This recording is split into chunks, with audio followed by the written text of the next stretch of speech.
welcome everyone. Now we are going to discuss part 2 of topic 6 of comparative public law. हम लोग already discuss कर रहे थे India और यूके के बारे में, independence of judiciary, judicial activism और जुडिशियल अकाउंटेबिलिटी. अब डिस्कस करते हैं कि यूएस के अंदर how much judiciary is independence, which means that how much judiciary is free from the influence of legislature and executive. तो चलिए आज की क्लास को शुरू करते हैं.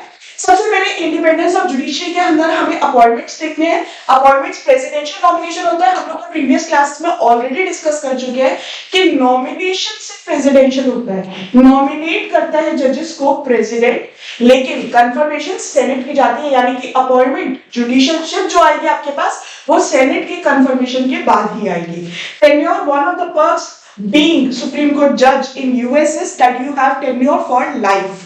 यहाँ पे लाइफ टेन्योर होता है और रिन्यूअल दोनों हाउसेस के थ्रू, यानी कि house of representatives and senate के कन्विक्शन के बेसिस पे on the charges of misconduct, incapacity through impeachment, तभी रिमूवल होगा जजेस का.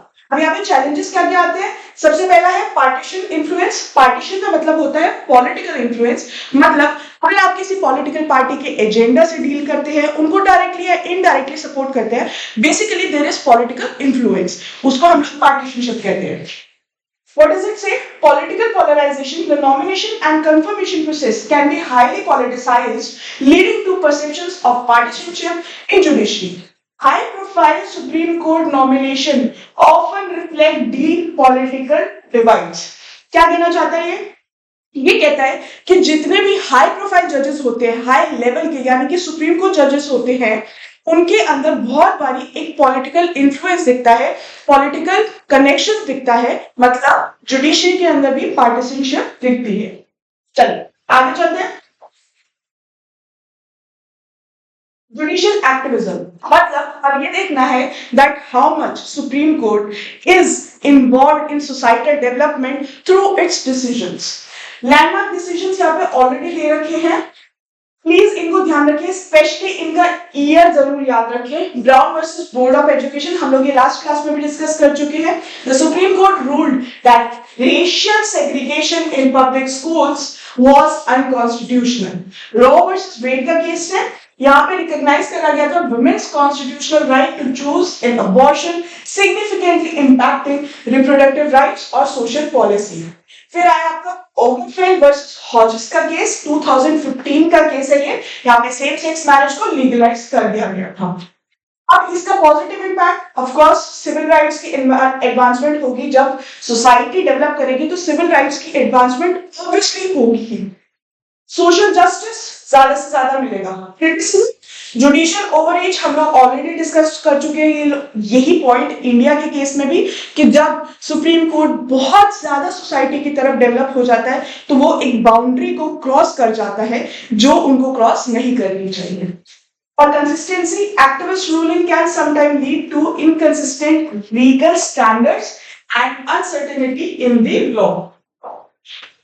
अकाउंटेबिलिटी देख लेते हैं आप. जुडिशियल अकाउंटेबिलिटी, यहाँ पे judicial conduct and disability act है आपका. क्या कहते हैं इसके provisions? Establish the procedure for investigating and addressing complaints against federal जजेस. इस वर्ड को जरूर याद रखिए. Ensuring they uphold high ethical standards. Implementation कैसे होगा इसका? कंप्लेंट्स रिव्यू करी जाती है by judicial councils. Judicial councils उन कंप्लेंट्स को रिव्यू करते हैं जो कि डिसिप्लिनरी एक्शंस ले सकते हैं, इंक्लूडिंग सेंसर और रिक्वेस्ट फॉर रेजिग्नेशन, यानी कि रेजिग्नेशन तक आपको पनिशमेंट मिल सकती है. इम्पीचमेंट प्रोसेस हम लोग ऑलरेडी पढ़ चुके हैं. चलिए इश्यूज, एथिकल इश्यूज है, पब्लिक परसेप्शन है, these we have already discuss. इसके अंदर कुछ भी नया नहीं है समझने के लिए. अब क्वेश्चंस की बारी आ जाती है. क्वेश्चन से पहले I will like to remind you कि अगर आपको कोई भी डाउट्स है जुडिशियल इंडिपेंडेंस, एक्टिविज्म और अकाउंटेबिलिटी को लेके, so please leave them in the comment section. चलिए आप क्वेश्चंस को इधर करते हैं. What is the proposed legislation aimed at enhancing judicial accountability in India called? हम लोगों ने अभी पढ़ा था Judicial Standard and Accountability Bill. Which of the following is not an internal oversight mechanism in Indian judiciary? Code of conduct होता है, in-house procedure होते हैं, पब्लिक रेफरेंडम इंडिया के अंदर नहीं है। Which act of parliament established the Supreme Court of United Kingdom? बहुत बार ये क्वेश्चन हम लोग अब पढ़ चुके हैं। कॉन्स्टिट्यूशनल रिफॉर्म एक्ट 2005 तक आपको ये रिलेटेड चाहिए। Which case established the supremacy of European Union law over national law in UK? हम लोगों ने ये पढ़ा था। R versus Secretary of State for Transport. Judges in USA can be removed through impeachment by which body? दोनों की जरूरत पड़ती है, House of Representatives और Senate दोनों। Why is balancing judicial independence, activism and accountability crucial for a democracy? To ensure fair and impartial justice. यहाँ पे आपके क्वेश्चंस खत्म होते हैं। आई होप आपको ये क्लास समझ आई, अच्छी लगी।